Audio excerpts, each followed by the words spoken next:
नमस्ते दोस्तों, आज मैं आपको गणित के बहुत ही इंपॉर्टेंट सवाल सिखाऊंगा, तो इस वीडियो को पूरा देखना। चलिए स्टार्ट करते हैं। पहला सवाल, यदि 35 आदमी किसी कार्य को 8 दिन में पूरा कर सकते हैं तो कितने आदमी उसी कार्य को 10 दिन में पूरा कर सकते हैं। बहुत ही अच्छा सवाल है। आदमी कितने हैं? 35।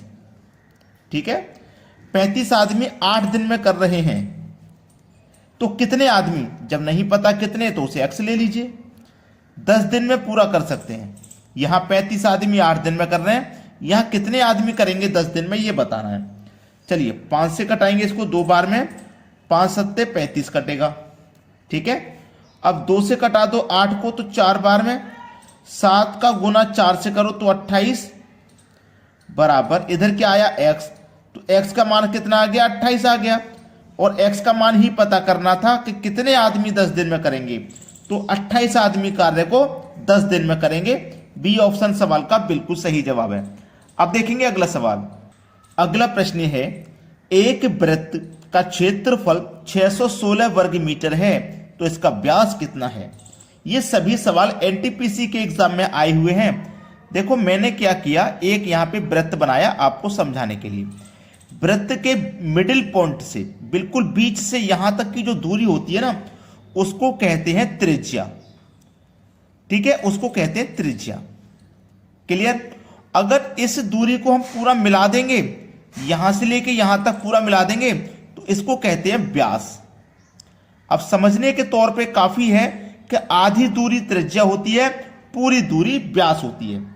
त्रिज्या को आर से डिनोट करते हैं। चलिए, वृत्त का क्षेत्रफल बराबर पाई आर स्क्वायर होता है। वृत्त का क्षेत्रफल दिया है 616, पाई का मान होता है 22/7, ठीक है, इंटू आर का स्क्वायर। 11 से 2 बार में कट जाएगा, 11 से इसको कटाएंगे तो 11 पंजे 55, 6 बचेगा, 6 लगा तो 66, 11 छिक्के 66 कट गया। 2 से कटाएंगे 56 को तो ये 28 बार में कट जाएगा।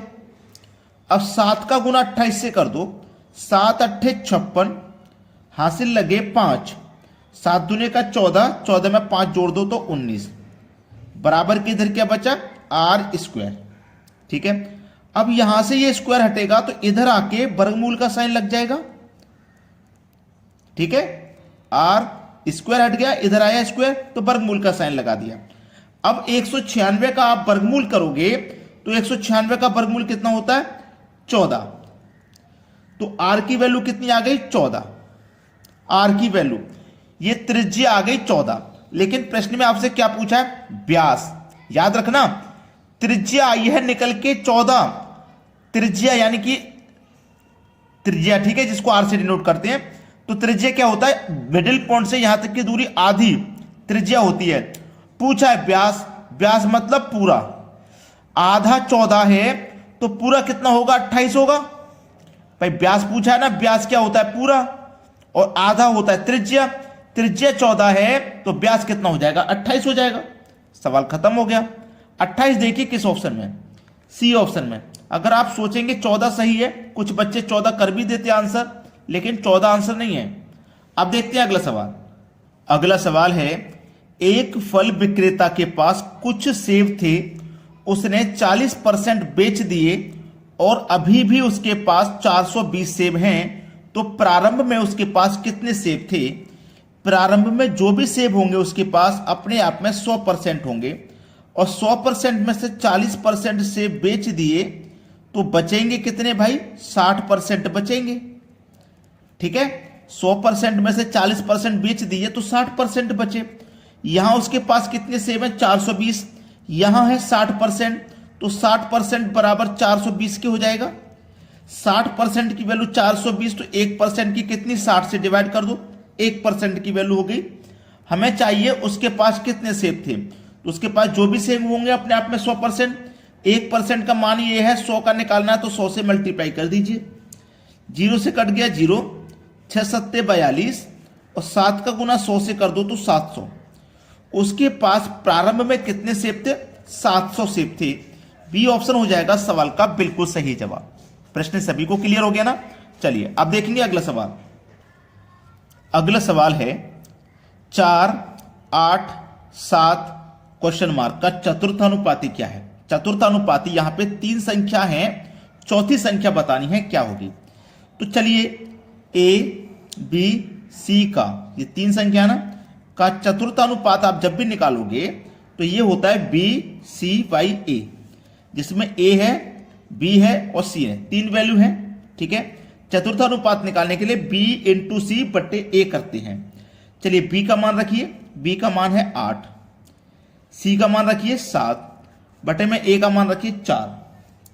4 दूनी 8 कटा और 7 दूनी 14, आंसर आ गया। ठीक है, तो चतुर्थानुपाती क्या होगा, 14 हो जाएगा। सी ऑप्शन सवाल का बिल्कुल सही जवाब है। अब देखते हैं अगला सवाल। अगला सवाल है a बराबर 2b बराबर 3c है, तो a b c क्या है।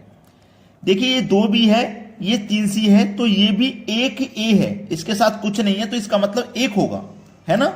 तो चलिए a b को इधर लेके आओ तो a के बटे में b हो जाएगा, b इधर चला गया तो यहां 2 बचा, 1 को इधर लेके जाएंगे 2 के बटे में 1 आ जाएगा।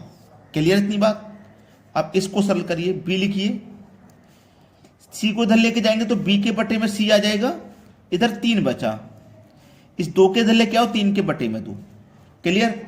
अब लिखिए a b और c, a का मान 2 है, ठीक है, b का मान 1 है, b का एक और मान है 3, तो b के ही नीचे लिखिए b का मान। c का मान कितना है 2, तो c के नीचे लिखिए, यहां दूसरी लाइन चालू होगी तो यहां लिखिए। ये जगह खाली इसके बराबर वाली संख्या उतार दो, ये जगह खाली इसके बराबर वाली उतार दो। 3 दूनी 6, 3 1 कम 3, 2 1 कम 2। ठीक है, अब देखिए ए बी सी का अनुपात हमारा कितना निकल गया है, 6 3 2, 6 3 2। इसका मतलब सी ऑप्शन हमारे सवाल का यहां बिल्कुल सही जवाब है। अब देखते हैं अगला सवाल। अगला सवाल है 15 आदमी एक काम को 30 दिनों में पूरा कर सकते हैं, उसी काम को 9 आदमी कितने दिनों में पूरा करेंगे। चलिएगा 15 आदमी किसी काम को 30 दिन में कर रहे हैं, तो 9 आदमी कितने दिन में करेंगे नहीं पता, तो x ले लीजिए। ठीक है, चलिए अब इसी को सरल करना है, आंसर आ जाएगा।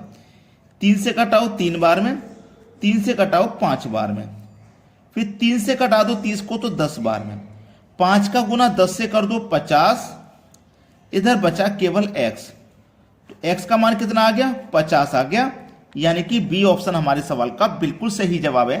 अब देखते हैं अगला सवाल।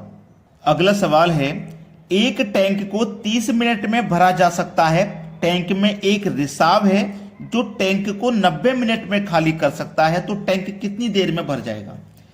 देखिए एक नल है, मैं उसे ए नाम दे देता हूं। ठीक है, ये क्या कर रहा है, ये 30 मिनट में भर रहा है। एक दूसरा नल है, मैं उसे बी नाम दे देता हूं, लेकिन जो दूसरा नल है ना वो 90 मिनट में खाली कर रहा है। ये भरने वाला था पॉजिटिव लिया, ये खाली करने वाला है नेगेटिव लिया, ये 90 मिनट में खाली कर रहा है। दोनों का लीजिए एलसीएम, 30 और 90 का एलसीएम 90 आ जाएगा। 30 से कटाओ तो 3 बार में, 90 से कटाओ तो 1 बार में। हमारा जो ए था वो 30 मिनट में भर रहा था, टोटल टैंक हमारा 90 लीटर का है। ए 1 मिनट में 3 लीटर भरेगा, तभी तो 30 मिनट में 90 को भर पाएगा, ये खाली करने वाला है। बी 1 मिनट में 1 खाली करेगा, तभी तो 90 मिनट में 90 को खाली करेगा। इसका मतलब है कि जब दोनों नल चालू किए जाते हैं तो 1 मिनट में 3 लीटर भरा जाएगा और साथ के साथ 1 मिनट में 1 लीटर खाली हो जाएगा, तो 2 लीटर ही तो भरा गया। टोटल है 90 लीटर का टैंक, 3 लीटर भरेगा 1 मिनट में, साथ के साथ में भी 1 खाली करेगा। ठीक है, 3 भरा जाएगा, 1 खाली हो जाएगा उसमें से, तो 2 ही भरा गया 1 मिनट में। 1 मिनट में 2 भरा गया, तो 90 को भरने में कितना समय लगेगा, 45 मिनट का समय लगेगा। ये आपके सवाल का सही जवाब है, 45 मिनट। बी ऑप्शन बिल्कुल सही जवाब है। तो बच्चों आपने वीडियो पूरा देखा, अभी तक लाइक नहीं किया तो सभी बच्चे लाइक करें और दोस्तों में भी वीडियो को शेयर करें। ठीक है दोस्तों, धन्यवाद।